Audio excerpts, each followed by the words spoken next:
पिछले चुनाव में पुलवामा के शहीदों के नाम पर वोट मांगने वालों को अब यह भी बताना चाहिए कि पाकिस्तान की कंपनी हब पावर ने मोटा चुनावी चंदा क्यों दिया। चंदा के पीछे उसका किस धंधे का इरादा था। जरा कहना चाहता हूं मेरे फर्स्ट टाइम वोटरों को, क्या आपका पहला वोट पाकिस्तान के बालाकोट में एयर स्ट्राइक करने वाले वीर जवानों के नाम समर्पित हो सकता है क्या?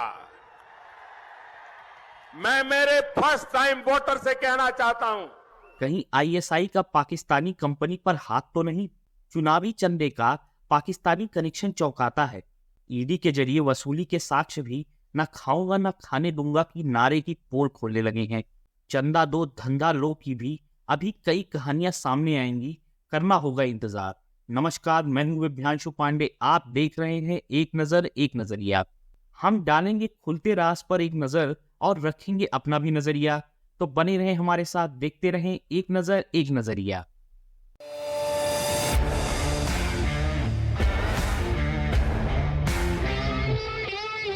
इधर से भ्रष्टाचारी डालो, उधर से साफ सुथरा होकर निकलते भ्रष्टाचारी पर गंगा जल डालने की जरूरत भी नहीं पड़ती। यह बात भाजपा के लिए मजाक में कही जाती रही है, लेकिन अब तो इलेक्टोरल बॉन्ड ने पुख्ता साक्ष्य देने शुरू कर दिए हैं। साक्ष्य भी ऐसे ऐसे सामने आ रहे हैं जिसके बाद अंधभक्त भी सन्नाटे में हैं। पाकिस्तान के नाम की राजनीतिक रोटी सेकने वालों से जब प्रश्न पूछा जाने लगा कि पाक की कंपनी ने मोटा चंदा किसे और क्यों दिया, उसके बदले में क्या हासिल किया, पाक की कंपनी भारत की राजनीति में क्यों रुचि दिखाती हुई चंदा दे रही है, चंदा लेने वाले कौन हैं, देश के सामने अब इसे स्पष्ट करना चाहिए। अन्यथा राष्ट्रीय जांच एजेंसी को इस मसले की जांच करनी चाहिए। ईडी को भी विदेश से आए धन की मनी लॉन्ड्रिंग के मामले में जांच शुरू करनी चाहिए। यह बात नैतिकता की है। क्या सरकारी जांच एजेंसियों में इतनी नैतिकता शेष बची है? आज के दौर में यह भी बड़ा सवाल है। इलेक्टोरल बॉन्ड के मामले सामने आने के बाद देश की वित्त मंत्री निर्मला सीतारमण का बयान गोदी मीडिया में दिखाया जाने लगा, जिसमें वह कहती दिखी कि एसबीआई द्वारा दी गई सूचना से कैसे साबित होगा कि किसने किसे चंदा दिया। दरअसल देश ही नहीं, सुप्रीम कोर्ट भी यह जान गया कि कड़ी डांट फटकार के बाद स्टेट बैंक ने जो डाटा दिया वह अधूरा क्यों दिया। शायद यही वजह रही कि सुप्रीम कोर्ट ने इलेक्टोरल बॉन्ड के गुप्त कोड की जानकारी भी तलब कर ली है। यह अब तक का देश का सबसे बड़ा घोटाला कहा जा रहा है। इसके बाद भी कुछ लोग बड़ी बेशर्मी से मामले को टालने या गुमराह करने का प्रयास कर रहे हैं। ये अगर इतना ही नैतिक है तो सरकार को इस पर अपना पक्ष रखना चाहिए। डर तो इस बात का भी है कि सुप्रीम कोर्ट ने अगर कड़ा रुख अपनाए रखा तो कुछ लोगों की जेल भी संभावित है।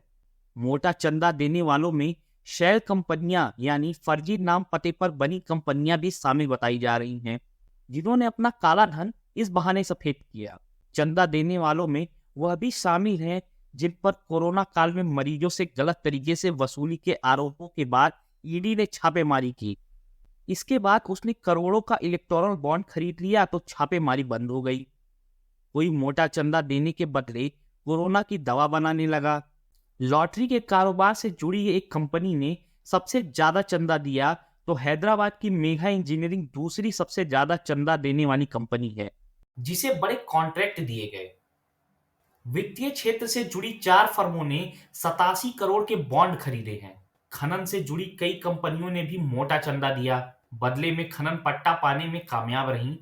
अभी देखते जाइए, बड़े बड़े राजफाश होंगे, लेकिन ये उम्मीद ना करें कि गोदी मीडिया कुछ बताएगा। अभी के लिए बस इतना ही, फिर मिलेंगे नए घटनाक्रम पर नए वीडियो के साथ। अगर आपको हमारा विश्लेषण पसंद आया हो तो अपनी प्रतिक्रिया से हमें अवश्य अवगत कराएं। वीडियो को लाइक करें, चैनल पर नए हैं तो सब्सक्राइब करें। देखते रहें एक नजर एक नजरिया। धन्यवाद।